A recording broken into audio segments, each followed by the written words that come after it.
Yo, what the fuck is the deal, world? It's your boy SDJ. Say that, Jay. Listen, I know I haven't been on YouTube that much. Album on the way, documentary on the way. It's gonna drop the same day, very, very fucking soon. Besides that, this is something that I really thought I had to touch on. Recently, TEKASHI 6ix9ine did a sit-down interview with Wack 100 and DJ Academics.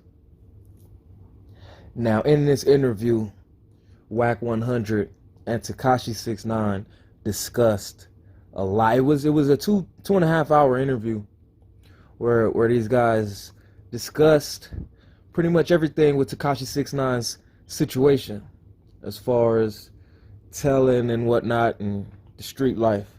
Now, in this interview, Wack stated his point.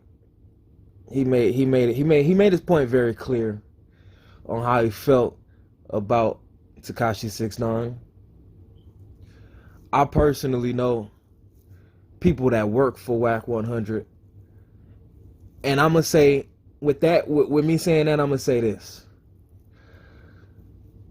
Wack 100 sees TEKASHI 6ix9ine as a business opportunity to get next to somebody who's deemed a snitch on the internet, deemed a snitch in a lot of people's eyes, and get on the internet and sit down and be cordial with this guy said a whole lot. And what people don't understand is, this EFFYOUTV, you're gonna get the exclusive shit here. What people don't understand is Wack 100 he basically fucks with 6ix9ine. I mean, he admires 6ix9ine in a way, and it's crazy to me, you know, to know that he admires 6ix9ine, and not on no street shit, not on no gangster gang banging shit, but as far as to call him a marketing genius in this interview was very telling.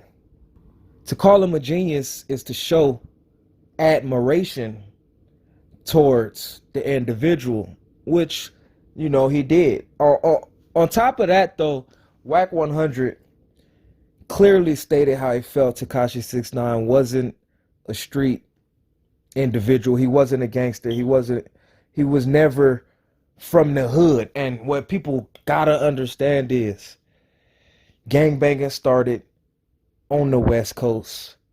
West Coast rules: if you don't get put on, you're not from the hood.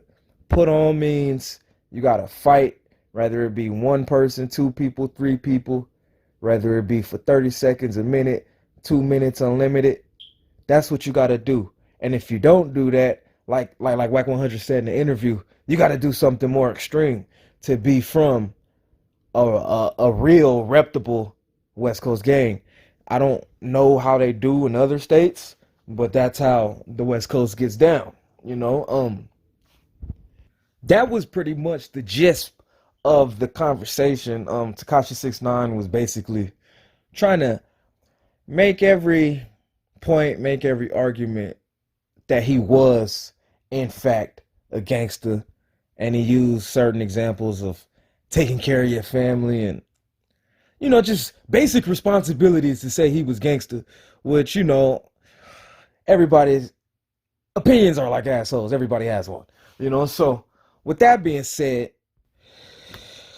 there was a part in the interview, later in the interview, where Wack expressed how he felt about the individuals that TEKASHI was dealing with, as far as the gangs, as far as the Bloods. You know, he expressed how Shotty and Mel Matrix would not be accepted on the West Coast. This is what he said. He said that Shotty would have never been able to come back to the hood after bringing a snitch around. And the point that he was making was, if you're responsible, if you bring your friend to a dinner and this friend steals the silverware, you're responsible because you brought that person.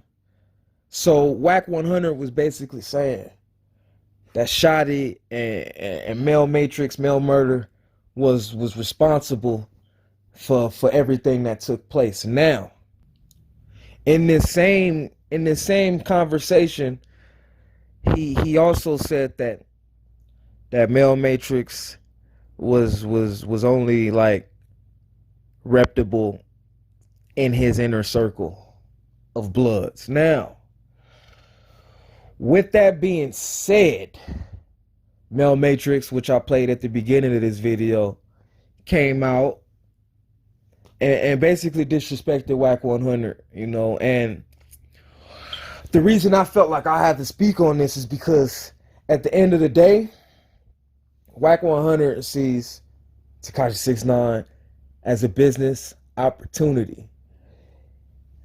All it is. He's saying that shit in so many words. So for Mel Matrix to come out from prison, because TEKASHI 6ix9ine got Mel Matrix a few years, I believe, to come out and disrespect Wack 100 and to say anybody on the West Coast that let this slide, you know, all that stuff that Mel Matrix said could be very problematic. I think that's the right word. Problematic. You know, and at the end of the day, it'll always be a difference between East Coast and West Coast gangbanging. It's a different set of rules. It's different players. It's different coaches. It's different everything. Different arena, different everything. It's nothing the same.